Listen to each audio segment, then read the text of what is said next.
नाहीये। भोंदूबाबा खरात प्रकरणामध्ये चाकणकरांचा दोष नसल्याचं बोलणाऱ्या मंत्री दत्ता भरणेंवर संगीता तिवारींनी हल्लाबोल केलाय। रुपाली चाकणकरांचा काही दोष नाही।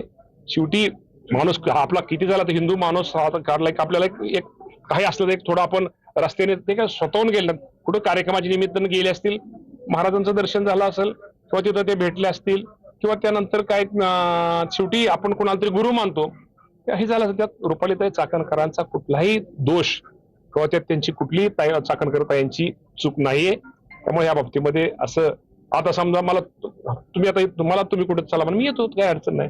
तुम्ही जर फोटो काढला तर फोटो काढला म्हणजे त्यात काय चूक आहे का माझी? काही नाही। मामा भरणे काय म्हणताय? चाकणकरची चूक नाही म्हणताय? अहो मामा काय करताय काय तुम्ही? आता तुम्ही स्टेटमेंट दिलाय की रुपाली चाकणकर महिला आयोग अध्यक्ष यांच्या या गोष्टीमध्ये काही चुकी नाहीये। अहो मामा, त्यांनी मामा मला वाचवा, मामा मला वाचवा म्हणल्यावर तुम्ही पळत पळत आला, तर तुम्ही त्याच्यामध्ये कोणते लाभार्थी आहात का? कशाला बाजू घेताय? मला कळत नाही तुम्ही ही बाजू कशाला घेताय। क्लिअर कट टीव्हीवर लोक दाखवतायत, पत्रकार तर खोटे नाही आहेत ना? का पत्रकार खोटे आहेत? मुळामध्ये दत्तात्रय मामा मंत्री महोदय यांना पूर्ण माहितीच नाहीये। त्यांनी काय सांगितलं की मी बघा आज कार्यक्रमाला जातोय, कार्यक्रमाला कुणी फोटो काढतात।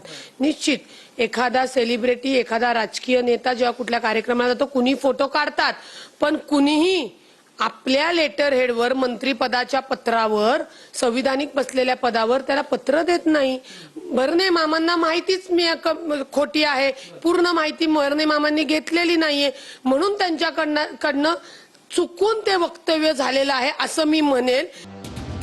तर मिलिंद नार्वेकरांचे देखील या भोंदूबाबा खरात सोबतचे फोटो आता व्हायरल झालेत। अशोक खरात सोबतचे निलेश लंके, जयंत पाटील, विखे पाटलांचेही फोटो व्हायरल झाले होते।